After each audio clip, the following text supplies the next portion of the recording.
아브라함의 자손인가 마귀의 자손인가 라는 제목으로 말씀을 나누겠습니다. 굉장히 센 제목이죠. 아브라함의 자손인가 마귀의 자손인가. 여러분은 여기에서 지금 아브라함의 자손이라고 생각하시나요? 아니면 마귀의 자손이라고 생각하십니까? 이렇게 물으면 굉장히 기분이 상하실 분들도 있겠죠. 수요기도회라고 왔는데, 수요기도회라고 참석했는데 마귀의 자손이라니, 마귀의 자손이라는 그런 말은 하나님 마음상에서 일어나시는 분은 없으시기 바랍니다. 그러나 오늘 말씀에서 바리새인들도 같은 마음이었던 것으로 보입니다.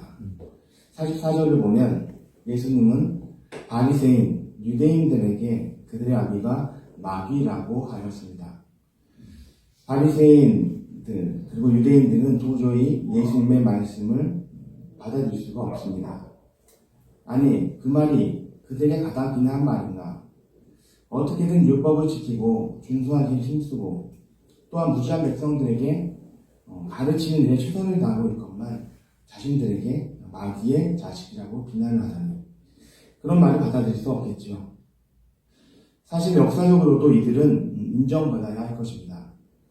오래전 바벨론에서 포로 기환했을 때 그들의 조상들이 에스라의 가르침을 통해 그가 전해준 율법을 통해서 이스라엘을 새롭게 세웠습니다. 그뿐입니까? 페르시아, 헬라 제국, 로마 제국을 거쳐오면서 숱한 박해, 성전을 무독하는 이들과 맞서 싸우면서 하나님의 말씀이 훼손되지 않도록 지켜온 이들이 바로 이들인데, 지금의 바리새인들, 유대인일진데 예수님은 그들을 아브라함의 후손이 아니고 마귀의 자손들이라 하니 참으로 기가 막힌 노릇이 아닐 수 없습니다. 나는 마귀의 자식이 아니다, 나는 아브라함의 자손이다 항변하는 그들에게 그들이 마귀의 자식임을 예수님이 증명하고 있습니다. 진실로 진실로 너희에게 이르노니 죄를 짓는 자마다 죄의 종이다. 너희 아비의 욕심대로 너희도 행하고자 하는도다. 그는 처음부터 살인한 자요, 진리가 그 속에 없으므로 진리에 서지 못하고 거짓을 말할 때마다 제 것으로 말하나니 이는 그가 거짓말쟁이요 거짓의 아비가 되었음이라. 네. 바리새인들은 역사적인 이유를 들어서도 그렇고 사회에서 존경받는 위치로 보아서 또는 또 혈연적인 관계를 통해서도 죄의 종이 아님을, 아브라함의 자손임을 입증하려고 하였지만 예수님은 그것에는 관심이 있지 않았습니다. 예수님은 관심은 삶에 있습니다. 삶에서 정직하지 못하고 거짓을 행하는 것, 자기 욕심을 버리지 못하여 거짓을 꾸며서 타인의 재물을 빼앗고 말씀을 이용하여 남을 정죄하여 해하고자 하는 것, 내 이권을 유지하고자 다른 이가 억울한 일을 당하여도 모른 척 눈 감아버리는, 그리고는 그러한 일들이 자기와는 아무 관계가 없다며 자기 기억에서조차 잊어버리고 그 없는 일인 양 살고 있지만 주님은 그런 것들 하나하나를 다 알고 계신다는 것이죠. 저와 여러분은 이렇지 않다고 말할 수 있습니까? 매주 주일을 빠지지 않는다고 하나님의 자녀라고 자신 있게 말할 수 있겠습니까? 우리 집은 3대에 걸친 그리스도를 믿는 가정이라고 자랑하시겠습니까? 하나님께 그것은 중요하지 않습니다. 우리 주님은 오직 믿음이 중요하고 지금 살고 있는 삶에서 믿음의 열매가 드러나고 있는지, 그리스도의 사랑을 나타내고 있는지가 중요하다고 말씀하십니다. 네. 우리가 잘 알고 있는 선한 사마리아인의 비유가 있습니다. 선한 사마리아인의 비유 말씀 잘 좀 이렇게 올려주세요. 사마리아인의 비유가 있는데 거기서 이 비유에서 한 율법 교사의 질문에서부터 이것이 시작을 합니다. 선생님이요, 어떻게 하여야 영생을 얻을 수 있습니까? 이 질문은 영생을 얻는 방법을 정말 궁금해서, 율법 교사가 궁금해서 하는 질문이 아니었고 많은 사람들 앞에서 자기를 의롭게 보이기 위함이었습니다. 예수님은 이 율법 교사의 의도를 꿰뚫고 있기에 율법에는 무엇이라 기록되었으며 내가 어떻게 있느냐 하고 반문하셨습니다. 율법 교사는 내 마음을 다하고 목숨을 다하며 힘을 다하여 뜻을 다하여 주 너의 하나님을 사랑하고 또한 내 이웃을 내 자신과 같이 사랑하라 하였나이다. 이렇게 대답했죠. 예수님은 이에 답하시기를 율법교사야 너의 말이 옳다. 그렇다면 그대로 해라. 내가 말한 그대로 이제 행하면 되겠구나. 그러면 영생을 얻을 것이다. 그렇게 말씀해 주셨습니다. 예수님의 의도는 말이 아닌 삶, 믿음의 열매를 드러내는 그 삶에 영생의 비밀이 있음을 말씀하신 것이죠. 그러나 율법교사는 그 의도, 예수님의 그 답하신 의도에서 벗어나 자기를 드러내려고 또 질문하기를 그러면 내 이웃은 누구니까? 라고 묻습니다. 내 이웃은 누구입니까? 라고 물었습니다. 아마도 이 율법교사는 자신의 소득중의 일부를 구제를 위한 헌금으로 드리고 있었을까요? 또는 자신의 역할, 율법교사로서 많은 사람들에게 율법을 가르치는 일을 성실하게 감당하고 있었을까요? 이웃이 누구든지 간에 나는 충분히 내가 행해야 할 봉사를, 섬김을 다하고 있다고 그렇게 생각하였기에 그것을 인정받고자 싶은 그러한 마음일 것입니다. 이에 예수님이 선한 사마리아인의 비유를 들려주십니다. 내용은 이렇습니다. 어떤 사람이 예루살렘에서 여리고로 가던 길에 강도를 만났죠. 그가 거의 죽음에 이르렀을 때 길을 지나가던 제사장이 보았으나 피해서 지나갔고 또 레위인이 보았지만 그 역시 피할 뿐이었습니다. 뒤이어 발견한 사마리아 사람이 그를 기름과 포도주로 상처에 붓고 싸매어 근처 주막에 데려다주곤 돈을 주고 돌봐주기를 청하고 나중에 돈이 모자르다면 또 나올 때 갚겠노라고 말하였습니다. 이러한 비유를 들려주고는 예수님은 율법교사에게 묻습니다. 이 세 사람 중에 누가 강도 만난 자의 이웃이 되겠는지 말입니다. 누가 강도 만난 자의 이웃이 되겠느냐 라는 것이죠. 제사장과 레위인 이들은 왜 피해갔을까요? 이들이 악한 마음으로 피해갔을까요? 그렇지 않습니다. 혹시 그들은 죽은 사람을 만져서 부정한 자가 될까봐 염려되었습니다. 제사장으로서 레위인으로서 아마도 성전에서 할 일이 있는데 부정한 자가 되어서 정결하게 되기까지 정결 예식으로 시간이 써야 한다면 직무를 수행하기가 곤란하게 되기 때문일 것입니다. 예수님은 생명보다 앞서는 일이 없음을 생명을 살리기 위해서 율법을 주신 것인데 도리어 이 율법이 생명 살리기를 가로막는 일이 되어버리게 한 것이 제사장, 이 레위인의 악한 행동이라고 한 것입니다. 선한 사마리아인, 특별히 부정한 자들의 대표격인 사마리아인을 선한 일 한 자로 예를 들었습니다. 당시 유대인들은 사마리아 사람들을 멸시하였죠. 이유는 과거 오래전에 BC 722년에 북이스라엘이 아수르라는 나라에게 망하였을 때 아수르라는 나라가 혼합 정책으로 민족을 이주시켜서 서로 섞이도록 하였기 때문입니다.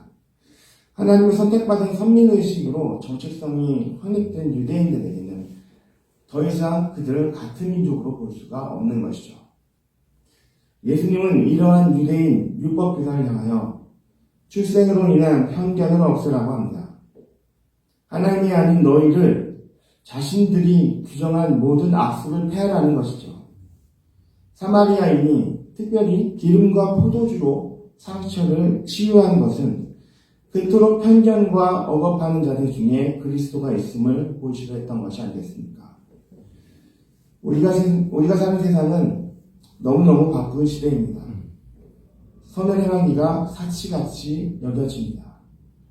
길을 가다가 횡단보도에서 나이 드신 어르신이 계셔도 차량은 클락션을 울려댑니다.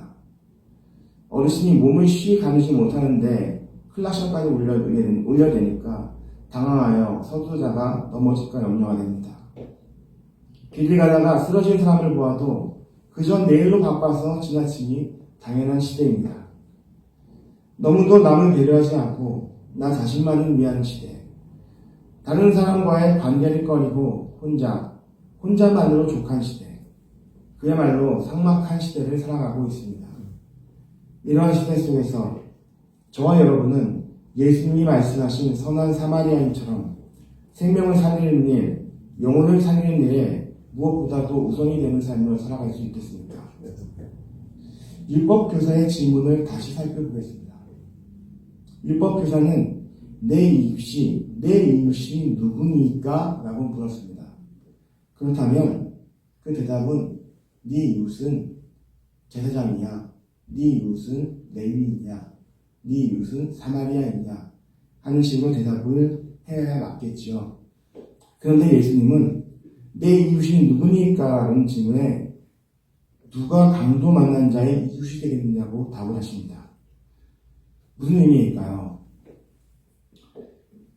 무슨 의미냐면은 이것은 율법교사는 제사장 레위인과 같은 이웃인가 아니면 사마리아인 같은 이웃인가를 고민하기 전에 바로 자신이 강도 만나 거의 죽게 된다는 알아야 한다는 것입니다. 율법교사야, 너는 지금 너의 그 알량한 지식으로 의로운 척하고 있느냐?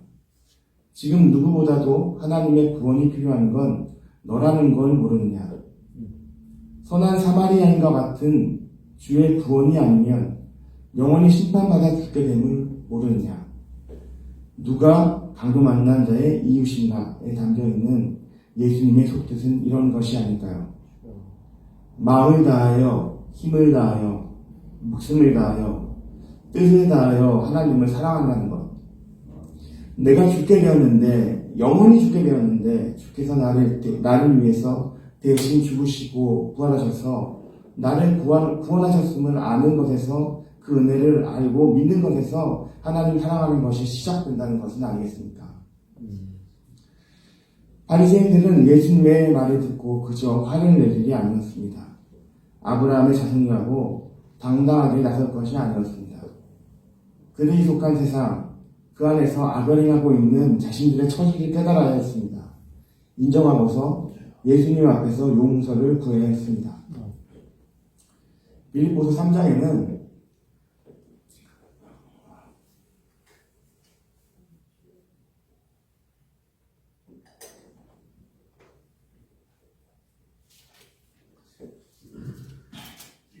빌립보서 3장에는 사도 바울의 고백이 기록되어 있습니다. 5장부터 14절인데요.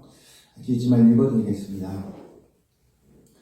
나는 8일 만에 할례를 받고 이스라엘 족속이요 베냐민 지파요 히브리인 중에 히브리인이요 율법으로는 바리새인이요 열심으로는 교회를 박해하고 율법의 의로는 흠이 없는 자라.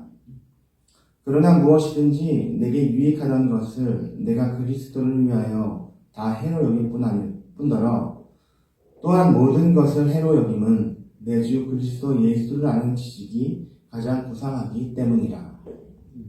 내가 그를 위하여 모든 것을 잃어버리고 배설물로 여김은 그리스도를 얻고 그 안에서 발견되려 함이니 내가 가진 의는 율법에서 나는 것이 아니요 오직 그리스도를 믿음으로 말미암은 것이니 곧 믿음으로 하나님께로부터 난 의라. 내가 그리스도와 그 부활의 권능과 그 고난의 참여함을 알고자 하여 그의 죽으심을 본받아 어떻게 해서든지 죽은 자 가운데서 부활에 이르려노니 내가 이미 얻었다 함도 아니요 온전히 이루었다 함도 아니라 오직 내가 그리스도 예수께 잡힌 바 된 그것을 잡으려고 달려가노라. 형제들아, 나는 아직 내가 잡은 줄로 여기지 아니하고 오직 한 일, 즉 뒤에 있는 것은 잊어버리고 앞에 있는 것을 잡으려고 끈대를 향하여 그리스도 예수 안에서 하나님이 위에서 부르신 부름의 상을 위하여 달려가노라. 아멘. 오늘 너무나 신앙을 쉽게 생각하는 경향이 있습니다.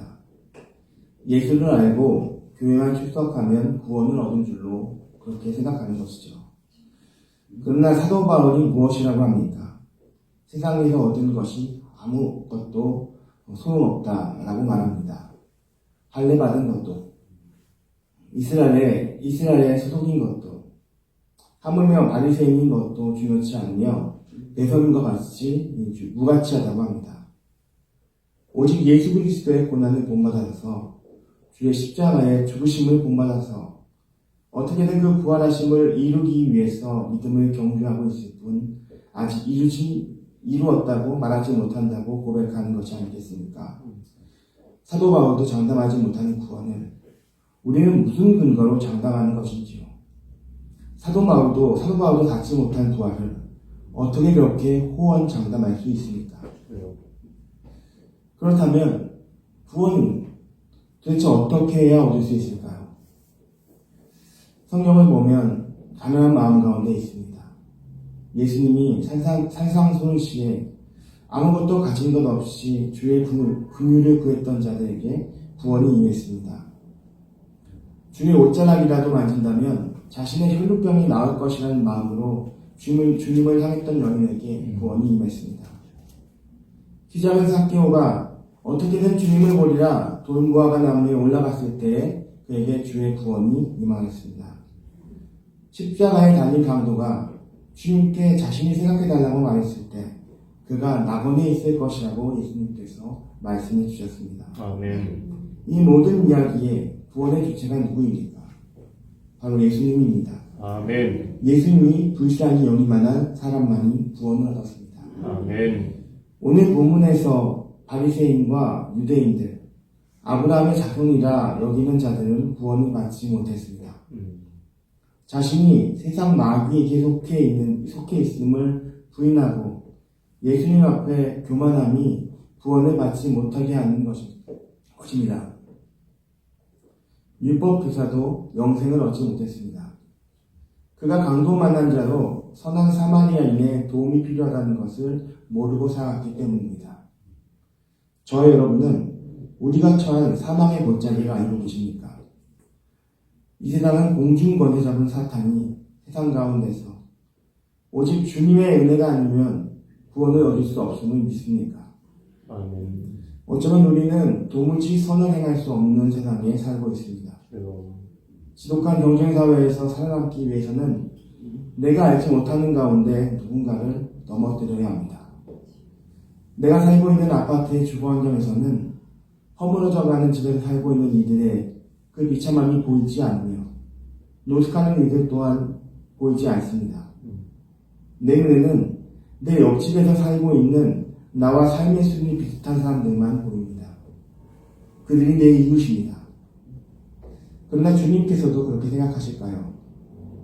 그러한 저와 여러분이라면 주님께서 불쌍히 여기시고 긍휼히 여기실 만한 그러한 마음이 생기실까요? 아니 초라해지고 싶지 않은 온전히 남에게 대접받기를 기대하는 우리의 교만함 가운데 주의 긍휼을 소망하는 마음을 가질 수 있을까요? 영적으로 거의 죽은 자된 실존의 처지를 알지 못하고 세상 속 만족감을 누리며 살고 있지는 않은지 우리는 돌아봐야 합니다. 로마서 8장 13절 14절 말씀을 읽어드립니다. 너희가 육신대로 살면 반드시 죽을 것이로되 영으로서 몸의 행실을 죽이면 살리니 무릇 하나님의 영으로 인도함을 받은 사람은 곧 하나님의 아들이라. 아멘. 구원은 무엇을 가졌느냐 무엇을 하였느냐 하는 육신의 공로도 육신의 노력도 아니라고 하십니다. 하나님의 영으로 인도함을 받는, 다시 말해 예수 그리스도가 우리 안에 있어서 예수 그리스도를 따라 사는 삶이 하나님의 아들이 된 자의 삶이라는 것입니다. 아멘. 예수를 따르는 삶이 무엇일까요? 선한 사마리아인의 비유에서 37절에서 율법 교사에게 이르신 말씀입니다. 가서 너도 이와 같이 하라. 너도 강도 만난 죽은 자와 같이 사마리아인에게 구원의 은혜를 입었다면 가서 너의 눈에 보이는 불쌍한 사람, 거의 죽어가는 자들, 예수를 믿지 않는 자들에게 너의 가진 모든 것을 들여 구원에 이르도록 하라. 그런 말씀이 아닐까요? 예수님을 닮아가는 저와 여러분이시길 바랍니다. 아멘. 이 시간 주님 나를 불쌍히 여기소서. 세상이 악한 줄 모르고 그 안에서 행복감을 느끼며 이웃을 섬기지 못했던 나를 용서하시기를 함께 찬양하신 후에 기도하겠습니다. 예수답기를 찬양하겠습니다.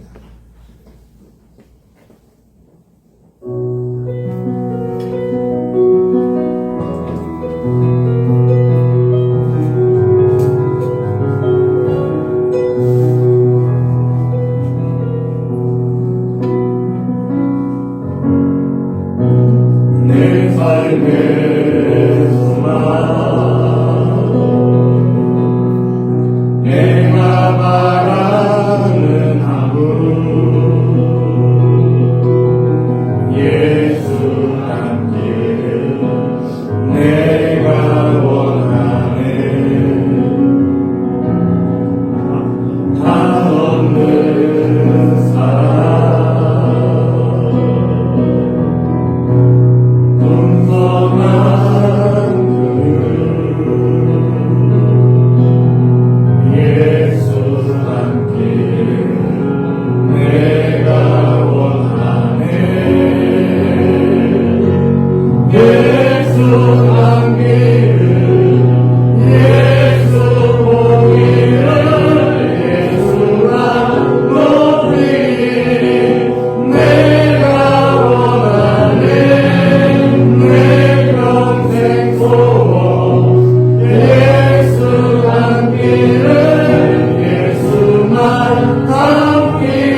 예수만 남기를 내가 원하네.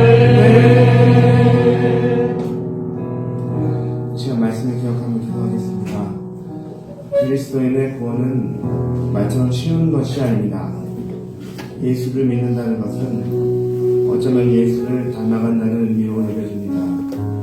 예수를 닮는다는 것은 예수님께서 불쌍히 여기시는 마음, 예수님께서 긍휼히 여기시는 그 마음을 닮는 것이 아니겠습니까? 오늘 나에게 주어진 사람들을 주의 마음으로 이해하고 주의 마음으로 사랑하고 고통을 줄수 있도록 주를 닮아가기 원한다고 이 시간 주님의 이름을 부르고 기도하겠습니다. 주여